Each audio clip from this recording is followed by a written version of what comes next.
Hey there, it's Joseph, and welcome back to the San Miguel de Allende YouTube channel on San Miguel de Allende's Secrets. As always, in the descriptive box below, there are links to various websites if you need more information, including Amazon.com, that has for sale all 10 books in the San Miguel de Allende Secrets series of videos. And today we're going to talk about the dirty business of cleaning clothes. When I was a young newlywed, I opted to take care of the home's laundry. To me, it was the easiest household task around. Simply pretend to be racist for a moment and separate the whites from the darks and put the clothes in the big white box and you're done. No more schlepping to the stream to slap clothes around against a rock. But though that's not entirely true here in San Miguel de Allende. The age-old tradition of washing dirty clothes by hand continues on, and even the most modern, high-end houses will come with a concrete sink with a washboard grooves in the laundry room to get out the toughest stains, like pictured there in the lower right. Beyond the physical effort, the big drawback to hand washing is it requires a lot of water to soak, soap, and rinse each item of clothing. Even homes with washing machines will rarely have a dryer. It's costly to run and hard on the clothes compared to the free drying powers of the wind and sun.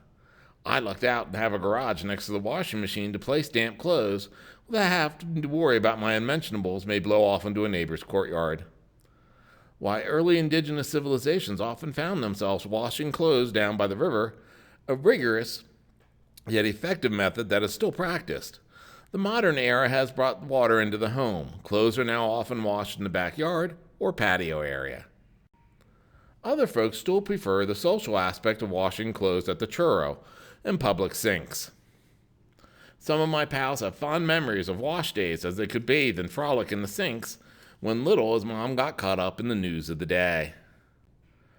Foreigners are usually surprised at what a bargain taking their clothes to a laundry is.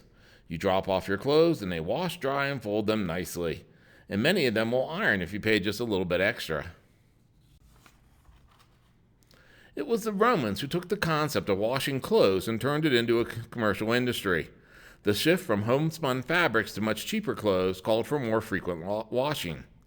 Human urine was used, collected from public restrooms, since pee contained ammonia. It was an important cleaning agent not only in Roman times, but medieval Europe as well. Some people would sell their urine to a laundry, except the poor who had no pot to transport and sell their pee, hence the popular phrase, "They're so poor, they don't have a pot to pee in." Until fairly recently, here in town, women would gather white wildflowers that bloomed around the St. Joseph on the Mountain church up the hill from the market. The area was back and beyond just a few decades ago, looking much like the botanical garden does today. According to an 1897 Smithsonian report on the plants in Mexico, certain agaves and yuccas made the most bubbles, though here it was a type of laurel folks favored. To this day, you'll find on the ingredient list of most laundry soaps and many shampoos, lauryl sulfate to make getting clean associated with generating bubbles. Whenever your clothes get cleaned, remember you are participating in a long, if smelly, part of human nature's desire to appear well-groomed. As always, feel free to click the like and subscribe button, and you'll get notified of new videos on the San Miguel de Allende Secrets series of videos.